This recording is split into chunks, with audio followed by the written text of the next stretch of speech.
Hello friends, good morning. চলে এসেছি বাড়িতে। এবার হচ্ছে ঘুরে আসা। কোথাও ঘুরতে যাওয়া মানে যাওয়ার আগে একবার নিজেদের কেনাকাটা করে কিছুটা যাওয়া, ওখানে গিয়ে ঘোরার কষ্ট, একবার এখানে পয়সা খরচা, একবার যাওয়ার পয়সা খরচা, আবার ওখানে গিয়ে শপিং তো একটু ভাবলেও এতটা হয়েই যায়। দেখো কি কি শপিং করেছি, সেগুলো আজকে তোমাদের সঙ্গে একটু শেয়ার করব। এটা হচ্ছে ড্রাই ফ্রুটস এরকম আনা হয়েছে, আরও দুটো কৌটো আনা হয়েছে, ছেলেদের ঘরে রয়েছে। আর হচ্ছে আখরোট এরকম 4 প্যাকেট আনা হয়েছে। 2 ছেলে দুটো দেবে ঠেবে কাউকে, আমি এনেছি এটা। আর হচ্ছে এই একটা পাঠান ড্রেস, দুটো আনা হয়েছে। এগুলো হচ্ছে 2 ছেলের, যার যেটা যখন পছন্দ ভাগ করে পড়বে। এগুলো হচ্ছে চাঁদনি চক মার্কেট থেকে, না লাল চক মার্কেটের শপিং হচ্ছে এগুলো। আর ড্রাই ফ্রুটস হচ্ছে তোমার ওই যে লেকটা, ডাল লেকের পাশের মার্কেট থেকে। এটা হচ্ছে একটা জ্যাকেট ভাইয়ের জন্য। বোনের জন্য এনেছি, সেটা দেওয়া হয়ে গেছে, কালকেই পাঠিয়ে দিয়েছি। বোনের একটা পঞ্চু আনা হয়েছে। হ্যাঁ, এটাও লাল চক মার্কেট। হ্যাঁ, আর এটা আমার বোন আমার বরকে দিয়েছে। এটা হচ্ছে ওই ডাল লেকের পাশের মার্কেট। দিল্লির মার্কেটটা দিয়ে কিনেছে এগুলো? না, এগুলো দিল্লির মার্কেট থেকে কিনিনি। কিনে নিয়ে এলাম তো আমি আর সোনালি গিয়ে। তুমি কোথা থেকে জানবে? এটা তো আমি কিনে দিয়ে দেখেছিলাম। এইটা দেখেছো লাল চক মার্কেট থেকে, বিপ্লবেরটা। আর এগুলো হচ্ছে 2 পার্ট ড্রেস। এগুলো হচ্ছে দিল্লির সরোজিনী মার্কেট, ও আমাকে কিনে দিয়েছে এই ড্রেস।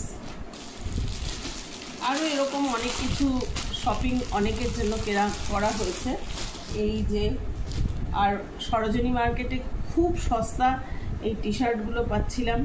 এগুলো ছেলেদের বাড়িতে পরতে তো ভীষণ লাগে, সেগুলো কিনে নিয়ে এসেছি। দেখো, কোয়ালিটিও ভালো, দেখতেও ভালো, কিন্তু ভীষণ সস্তা। এতদিন থেকে আমি অনেক ভিডিওতে দেখেছি, অনেকে বলছে সরোজিনী মার্কেটে শপিং করা হবে, কিন্তু আমি এতটাই যে সস্তা আর এত ভালো জিনিস পাওয়া যায় ভাবতে পারিনি। তোমরা কেউ দিল্লি গেলে সরোজিনী মার্কেটে অবশ্যই ঘুরে শপিং করতে পারো, আর খেতেও পাওয়া যায় ভালো।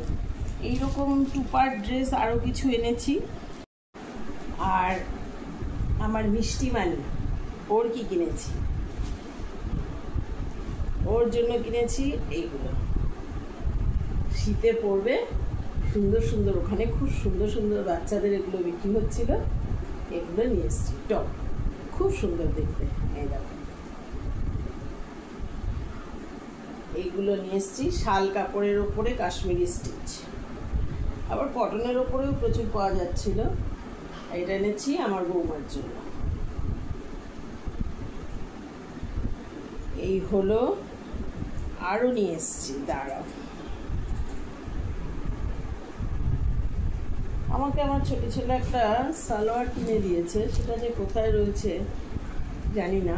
ওই একটা, ও খুব জেদ করছিল আমি কিছু কিনবো না, কারণ আমি অনেক শপিং আগেই করে গেছি নিজের। ওই যে লং কোট কিনেছি, প্যান্ট কিনেছি, অনেক কিছু কেনাকাটা করে গেছি। আমার আর কেনাকাটা কিছু দরকারই ছিল না। ও জোর করে একটা বললো, নাও। এই সালোয়ার কিনলাম একটা।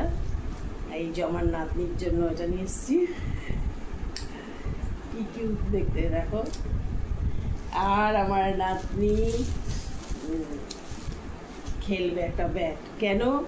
ও যখন হয়েছিল আমার ছেলে শুধু ওকে বলতো মাহি, ওকে তখন মাহি বলে ডাকতো, বলতো আমি ও বিশাল ইসের ফ্যান আর কি, ধোনির ফ্যান আমার ছেলে বলতো আমার মেয়েকে ক্রিকেট শেখাবো, সেই জন্য তখন থেকে ওকে মাহি বলে ডাকতো। আর সেই জন্য আমি আবার এবার ব্যাটটা পেলাম বলে নিয়ে এলাম, যে আমার নাতনি খেলবে তুমি। এইসব মোটামুটি। আর জাফরান এনেছি অল্প, আর কিছুই সেরকম না। এইগুলো হয়েছে। আর না, শিখারা নিয়ে এসেছি, বেশ কয়েকটা শিখারা কিনে নিয়ে এসেছি গিফট করবার জন্যে। এই হয়েছে শপিং। হ্যালো বন্ধুরা, অনেক দিন বাদে বাড়িতে ফিরে একটা ভালো লাঞ্চ নিয়ে বসেছি। এই কতদিন তো বাইরে যতদিন থেকেছি খাওয়াই হয়নি ঠিক মতো। একটা টাইমই আমরা ভাত টাত সব কিছু মিলিয়ে একটা খাবার খেতাম, আগেও বলেছি। ওইরকম খাওয়া কোনো রকমে জুটেছে।